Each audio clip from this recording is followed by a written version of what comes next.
En question principale, je reconnais maintenant la chef du deuxième groupe d'opposition.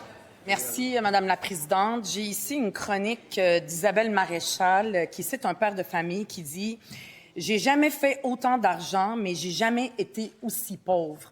Ça, c'est le cri du cœur de Kevin Hood, un jeune père de 4 enfants, un camionneur, qui fait beaucoup d'heures supplémentaires, mais il n'arrive pas à joindre les deux bouts. Le cas de Kevin n'est pas unique. Trop de Québécois aujourd'hui doivent se priver, puis ils n'arrivent pas, puis ils s'appauvrissent. C'est vraiment du jamais vu, Madame la Présidente. Puis pas juste se priver de vacances ou se priver de loisirs. Kevin mange une seule fois par jour pour permettre à sa famille de manger. Même quand il a fait l'entrevue, il a dit à la journaliste « J'ai faim ». Imaginez, Madame la Présidente, il fait partie de la classe moyenne, il n'est pas pauvre, là. Alors que la CAQ se dit être obsédée par l'écart de richesse entre l'Ontario et le Québec. Nous, en Québec solidaire, on est obsédés à trouver des solutions pour que les gens comme Kevin arrêtent de s'appauvrir.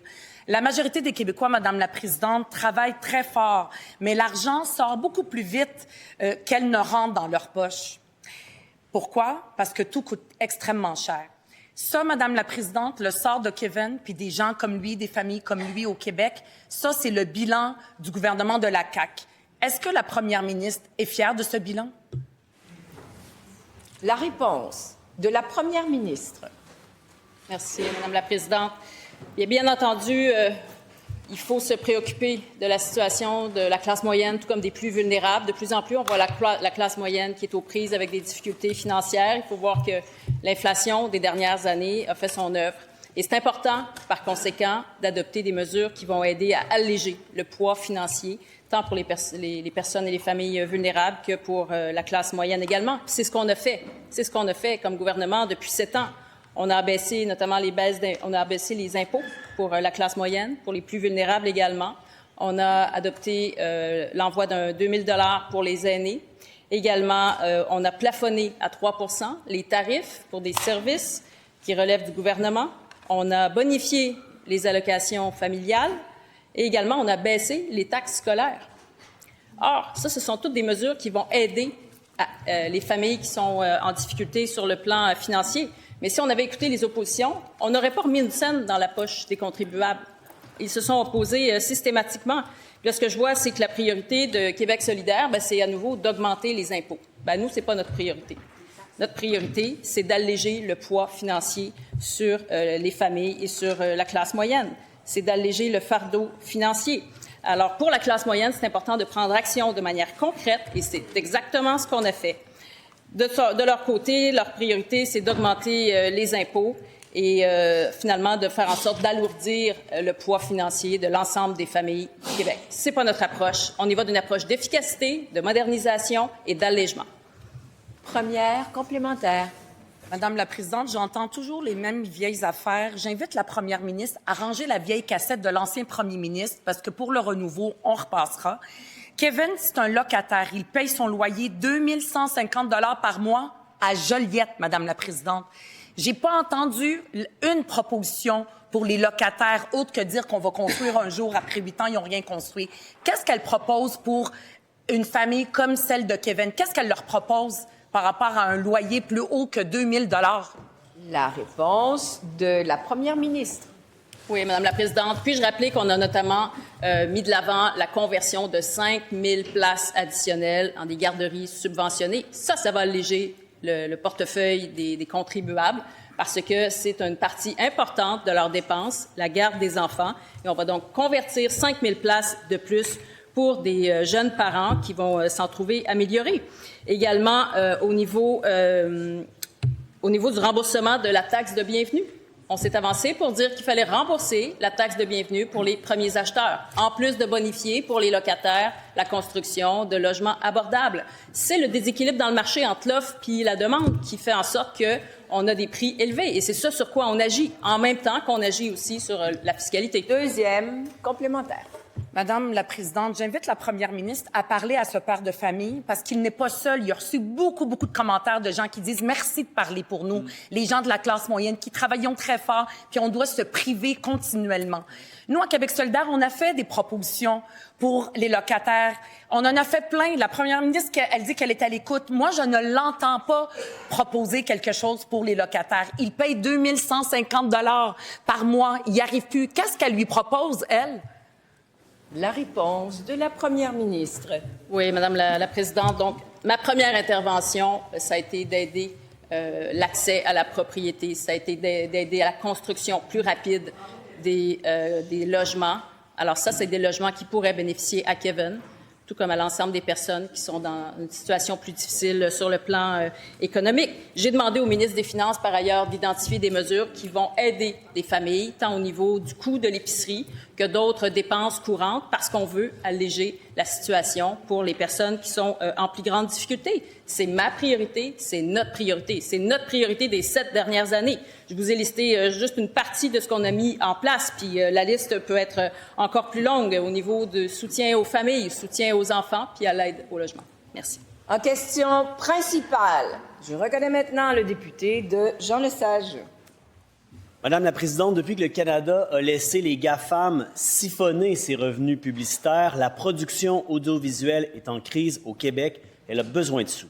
Voilà une autre bonne raison de faire un pays, taxer les GAFAM, financer notre culture. Aujourd'hui, le PDG du groupe TVA a convoqué les médias parce que son entreprise va mal. Il veut de l'argent public, mais le problème, c'est qu'il veut aussi réduire drastiquement les conditions de travail des artistes et des artisans gagnés de dures luttes pendant des décennies. J'espère que le ministre convient avec moi que c'est inacceptable, que ça n'a pas de bon sens. Avant de donner un chèque en blanc au groupe TVA, sans savoir si ça va se rendre aux artistes, il va falloir mettre des conditions. La condition de base, c'est le respect des conventions collectives de tous les artistes et travailleurs du milieu culturel. Est-ce que le ministre de la Culture est d'accord avec ça? La réponse de Monsieur le ministre de la Culture et des Communications. Merci beaucoup, Madame la Présidente. D'abord, peut-être un mot pour dire qu'effectivement, les temps sont durs dans l'industrie audiovisuelle québécoise, mais pas seulement ici, partout dans le monde. Partout dans le monde parce que l'écosystème a complètement changé. On est passé d'un écosystème où tout le monde, ou à peu près, était abonné au câble, où les revenus étaient captifs, où tout le monde écoutait à peu près la même chose, c'est-à-dire ce qu'on leur présentait ici sur les chaînes câblées, à une époque où on est sur des plateformes numériques, où les frontières n'existent plus, puis où les revenus se sont érodés, les revenus publicitaires. Donc, c'est là-dessus qu'on est en train de travailler, changer les modèles d'affaires pour s'assurer qu'on puisse être rentable, qu'on puisse opérer dans le nouvel écosystème. La première ministre l'a mentionné lors de son discours d'ouverture. Je vais donner suite au groupe de travail sur l'avenir de l'audiovisuel québécois, à ses recommandations d'ici la fête nationale. Mais Madame la Présidente, pour moi, il y a une chose qui est certaine. L'idée, ce n'est pas de faire un chèque à un diffuseur. L'idée, c'est d'investir dans la création, dans nos films, dans nos séries télé. Et il y a une autre chose qui est absolument certaine, c'est que gérer de la décroissance, pour moi, ce n'est pas un modèle d'affaires qui est viable. Il faut s'assurer que nos entreprises s'adaptent, qu'elles s'adaptent au nouvel écosystème dans lequel on est. Le gouvernement a un rôle à jouer. On y reviendra lors de mon annonce dans quelques semaines. Mais gérer de la décroissance... Première complémentaire. Merci, Madame la Présidente. Je trouve intéressant ce que le ministre de la Culture dit. Il y a des bonnes choses là-dedans. On va voir qu'est-ce qui dépasse. Mais aujourd'hui, il y a urgence de rassurer les milieux culturels, les artistes, les gens qui travaillent. Et pour ça, là, il faut savoir si le ministre est d'accord avec l'idée que le soutien public va venir avec une obligation de respecter les conventions collectives de tout le milieu culturel. La réponse du ministre. Peut-être pour faire une précision, Madame la Présidente, il n'y a pas de soutien public qui est envisagé directement pour le groupe TVA. Ce qu'on souhaite faire, de notre côté, c'est donner davantage de moyens à nos créateurs et à nos créatrices qui sont derrière nos séries télé ou nos films, par exemple. Puis c'est de changer le modèle dans lequel on est actuellement, notamment la chaîne de financement, pour nous assurer que le modèle d'affaires fonctionne bien dans le nouvel écosystème. Si on arrive à faire ça, et moi je suis persuadé, Madame la Présidente, qu'on y arrivera, parce qu'on a travaillé avec le groupe de travail sur l'avenir de l'audiovisuel pendant 1 an sur les conclusions auxquelles on est arrivé. Si on arrive à faire ça et que les diffuseurs, parce qu'ils ont aussi une responsabilité de leur côté, font évoluer leur modèle d'affaires, on arrivera avec un nouvel écosystème viable au Québec. Deuxième complémentaire. Merci, Madame la Présidente. Laissons de côté quelques instants le groupe TVA. Par exemple, plus largement, Il va y avoir un soutien public, c'est ce que je comprends. Est-ce que ça va être des crédits d'impôt, des subventions directes? On va voir. C'est correct de ne pas avoir de réponse à ça aujourd'hui. Mais ce que je voudrais savoir, et ce que le milieu a besoin de savoir, c'est le soutien public. Est-ce qu'il va venir avec la condition de respecter les conditions de travail, d'une part, mais j'en ajouterai une autre, aussi la transparence. On va vouloir que ces compagnies-là ouvrent leurs livres pour être sûr que l'argent va à bonne place. La réponse du ministre. Bien, en fait, en ce moment, si vous ouvrez les états financiers du groupe TVA, il n'y en a pas d'argent. C'est la raison c'est la raison pour laquelle je vous dis que l'écosystème a tellement changé que le modèle d'affaires, par exemple, du groupe TVA, mais on pourrait aussi nommer d'autres diffuseurs privés, ne fonctionne plus. Mais Madame la Présidente, je vais être très clair, on va arriver avec nos solutions, une stratégie québécoise de l'audiovisuel dans les prochaines semaines. Mais pour moi, c'est très clair que gérer de la décroissance, ce n'est pas un modèle d'affaires viable. Et couper dans les conventions collectives, ce n'est pas non plus un modèle d'affaires qui est viable. Il faut changer nos façons de faire, il faut changer les modèles d'affaires pour être viable dans le nouvel environnement dans lequel on se trouve. C'est ça la clé du succès. En question principale, je reconnais maintenant la députée de Verdun. Merci, Mme la Présidente. La semaine dernière, j'ai appris avec tristesse que Simon, un entrepreneur de Verdun, va devoir fermer son commerce, la Station W, un café très rentable et très aimé dans le quartier. Il a reçu une augmentation de 60 % de loyer, et ce, malgré sa bonne volonté de négocier une hausse plus raisonnable pour un petit entrepreneur. Le propriétaire du local a décidé d'offrir et même d'aller signer un bail avec quelqu'un d'autre. Le résultat, Simon se fait mettre à la porte, c'est 13 ans de travail et des dizaines de milliers de dollars perdus à tout jamais. C'est complètement injuste, mais tout à fait légal dans le Québec d'aujourd'hui. Parce qu'il n'existe pas de cadre pour protéger nos entrepreneurs dans la négociation d'un bail commercial. C'est la loi de la jungle. Les propriétaires font ce qu'ils veulent et la CAQ refuse d'agir.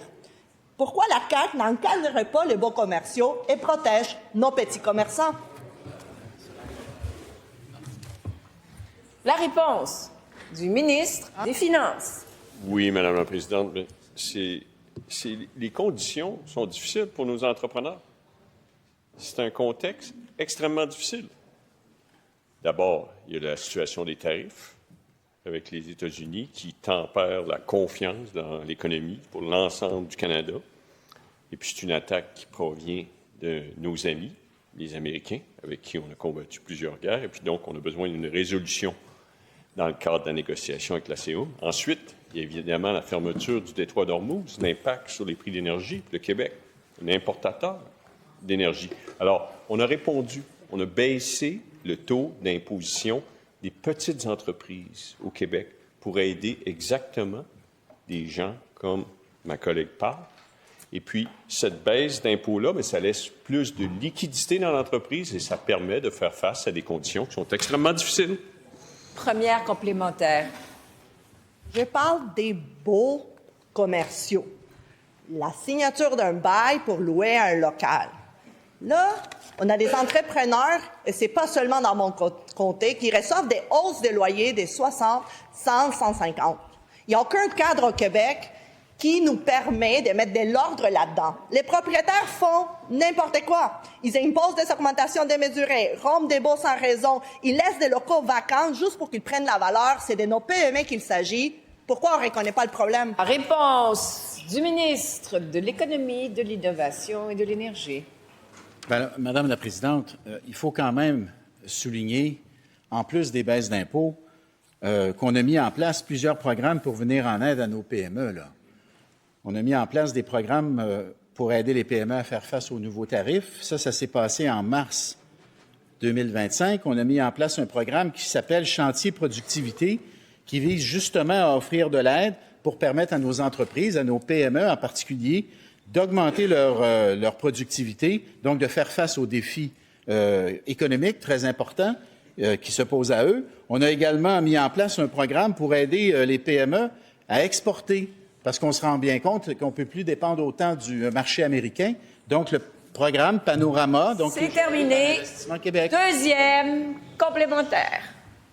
Deux réponses Et pas un mot sur les beaux commerciaux. C'est des petits commerçants, c'est des barbiers, c'est des cafés, des restaurants, des librairies, des bars qui ferment, des PME de quartier qui ferment parce qu'ils sont tout seuls quand c'est le temps de négocier. L'année passée, j'ai déposé une pétition ici signée par des milliers de personnes et qui demande un registre de bail commercial, donc registre public des baux commerciaux, un bail type, aider à nos PME à négocier. La CAQ n'est même pas capable de reconnaître... La réponse du ministre de l'Économie. Madame la Présidente, quand on baisse les impôts, ben c'est parce que ça libère des liquidités. Monsieur le ministre, chut, je suis debout. Gardez le silence et ne vous interpellez pas d'un côté de la Chambre comme de l'autre. J'aimerais entendre la réponse, Monsieur le ministre. Madame la Présidente, quand on baisse les impôts, on libère des liquidités. Les liquidités peuvent servir notamment à payer le loyer. Ben oui, mais c'est ça l'idée de baisser les impôts, c'est d'aider les entreprises, c'est leur donner de l'oxygène. J'espère que vous reconnaissez au moins que baisser les impôts, ça laisse plus d'argent dans les coffres de l'entreprise. Vous vous adressez à moi.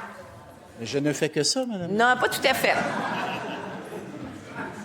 Et puis, je mets à nouveau, j'attire l'attention sur toutes les mesures que nous avons mises en place pour aider les PME, Madame la Présidente. Ce sont des mesures très concrètes pour faire face aux tarifs, mais aussi dans le domaine de l'entrepreneuriat, du reprenariat, dans le domaine du soutien.